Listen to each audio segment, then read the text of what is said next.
سعدیہ رضی اللہ تعالی عنہا اپنی بستی سے روانہ ہوئیں۔ ان کے ساتھ ان کا دودھ پیتا بچہ اور شوہر بھی تھے۔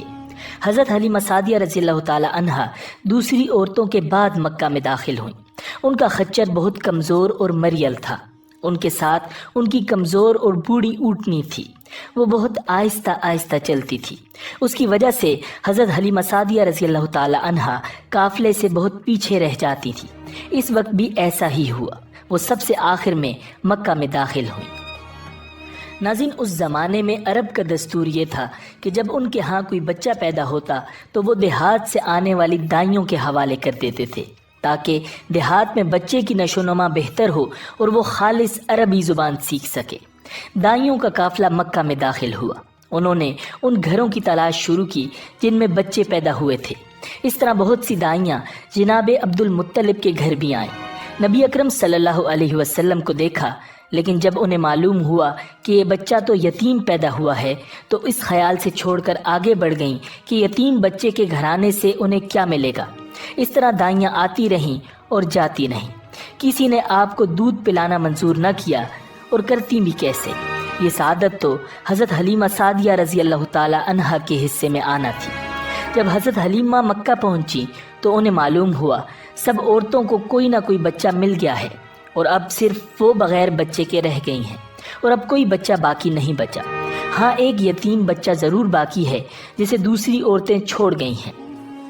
حلیمہ سعدیہ نے اپنے شوہر عبداللہ بن حارث سے کہا، خدا کی قسم مجھے یہ بات بہت ناگوار گزر رہی ہے کہ میں بچے کے بغیر جاؤں جبکہ دوسری سب عورتیں بچے لے کر جائیں۔ یہ مجھے طانے دیں گی، اس لیے کیوں نہ ہم اسی یتیم بچے کو لے لیں۔ عبداللہ بن حارث بولے، کوئی حرج نہیں، ہو سکتا ہے اللہ اسی بچے کے ذریعے ہمیں خیر و برکت عطا فرما دیں۔ چنانچہ حضرت حلیمہ سعدیہ رضی اللہ تعالی عنہا عبد المطلب کے گھر گئیں۔ جناب عبد المطلب اور حضرت آمنہ نے انہیں خوش آمدید کہا۔ پھر آمنہ انہیں بچے کے پاس لے آئیں۔ آپ اس وقت ایک اونی چادر میں لپٹے ہوئے تھے۔ وہ چادر سفید رنگ کی تھی۔ آپ کے نیچے ایک سبز رنگ کا ریشمی کپڑا پڑا تھا۔ آپ سیدھے لیٹے ہوئے تھے۔ آپ کی سانس کی آواز کے ساتھ مشک کی سی خوشبو نکل کر پھیل رہی تھی۔ حضرت حلیمہ سعدیہ رضی اللہ تعالی عنہا آپ کے حسن و جمال کو دیکھ کر حیرت زدہ رہ گئیں۔ آپ اس وقت سوئے ہوئے تھے۔ انہوں نے جگانا مناسب نہ سمجھا، لیکن جو ہی انہوں نے پیار سے اپنا ہاتھ آپ کے سینے پر رکھا، آپ مسکرا دیے اور آنکھیں کھول کر ان کی طرف دیکھنے لگے۔ حضرت حلیمہ سعدیہ رضی اللہ تعالی عنہا فرماتی ہیں، میں نے دیکھا آپ کی آنکھوں سے ایک نور نکلا جو آسمان تک پہنچ گیا۔ میں نے آپ کو گود میں اٹھا کر آپ کی دونوں آنکھوں کے درمیانی جگہ پر پیار کیا۔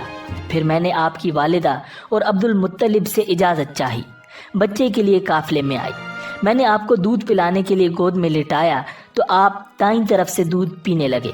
پہلے میں نے بائیں طرف سے دودھ پلانا چاہا، لیکن آپ نے اس طرف سے دودھ نہ پیا۔ دائیں طرف سے آپ فوراً دودھ پینے لگے۔ بعد میں بھی آپ کی یہی عادت رہی۔ آپ صرف دائیں طرف سے دودھ پیتے رہے۔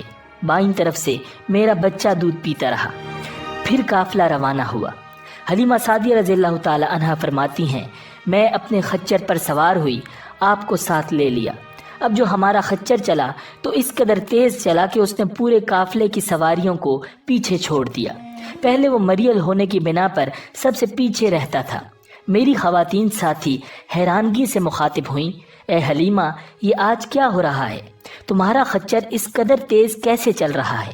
کیا یہ وہی خچر ہے جس پر تم آئی تھی اور جس کے لیے ایک ایک قدم اٹھانا مشکل تھا؟